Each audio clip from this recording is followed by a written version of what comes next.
తిలక్ మీద సతీష్ ఆత్మహత్య కారణకమైనటువంటి తిలక్ మీద ఆల్రెడీ వాళ్ళ ఎవరైతే చనిపోయినారో సతీష్ వాళ్ళ నాయన కంప్లైంట్ ఇవ్వడం జరిగింది. ఆ కంప్లైంట్ మీద పోలీస్ స్టేషన్లో స్పందన లేదు. దాని మీద ఎస్పీ గారు కూడా కంప్లైంట్ చేయాలని నిర్ణయించినారు. ఎస్పీ గారికి కంప్లైంట్ ఇచ్చిన తర్వాత లీగల్గా ప్రొసీడ్ కావడానికి వైఎస్ఆర్ కాంగ్రెస్ పార్టీ డిసైడ్ చేసింది. దాని మీద లీగల్గా ప్రొసీడ్ అవుతారు. హైకోర్టులో కేసు అయినా వేసేదానికి పార్టీ డిసైడ్ చేసింది. హైకోర్టులో కేసు వేస్తారు. ఆ కుటుంబానికి వైఎస్ఆర్ కాంగ్రెస్ పార్టీ అండగా ఉంటుంది. ఖచ్చితంగా ఎవరైతే అతని ఆత్మహత్యకు ప్రోద్బలం చేసినాడో ఆ పరిస్థితులు కల్పించినటువంటి వాళ్ళను ఖచ్చితంగా హైకోర్టులో నిలబెట్టి చట్టం ముందర ఖచ్చితంగా నిలబెట్టడానికి వైఎస్ఆర్ కాంగ్రెస్ పార్టీ సిద్ధంగా ఉంది. హైకోర్టులో కేసు వేసేదానికి డిసైడ్ చేసినారని కూడా తెలియజేస్తా ఉన్నాం.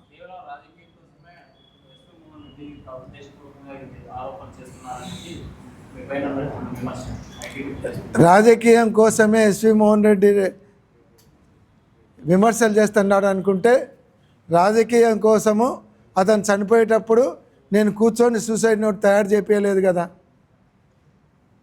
సూసైడ్ నోటు నా ఇంటికి వచ్చి కూర్చొని రాసినాడా? ఆయన సూసైడ్ నోట్ మీదనే నేను మాట్లాడుతాడా. సూసైడ్ నోట్లో ఆయన పేరు లేకుంటే తిలక్ ఎవరో కూడా నాకు తెలియదు. ఆయన ఏమన్నా దేశకి నేతనే అందరి పేర్లు గుర్తుపెట్టుకుంటామా? ఆయన ఎవరో కూడా నాకు తెలియదు. ఆయన చుండు కూడా చూడలే. సూసైడ్ నోట్లో పేరు ప్రస్తావించినాడు కాబట్టే ఆయన వల్ల నేను ఆత్మహత్య చేసుకుంటున్నాను, ఆయన నా కుటుంబాన్ని బజారుకి ఇడుస్తా అన్నాడు, నన్ను పోలీస్ స్టేషన్ పిలిపించి కేసు పెట్టేయాలనే ప్రయత్నం చేసినాడు, ఆడ పంచాయతీలు చేసినారు అని చెప్పినాడు.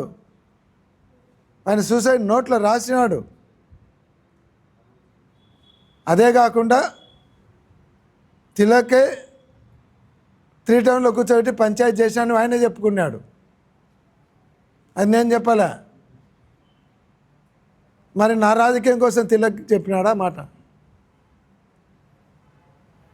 రాజకీయం చేయాలంటే స్ట్రైట్ ఫార్వర్డ్గా డైరెక్ట్గా రాజకీయం చేస్తాం. 43 సంవత్సరాలు నాకు రాజకీయ అనుభవం. 43 సంవత్సరాలలో ఎప్పుడు డొంక తిరుగు రాజకీయం చేయలేదు. ఫైట్ చేసిన ఎవరితోనే స్ట్రైట్ ఫైట్ చేస్తాం, రాజకీయం చేసినా స్ట్రైట్గానే చేస్తాం. కార్యకర్తలను కాపాడుకోవడానికి స్ట్రైట్ ఫైటే ఉంటుంది.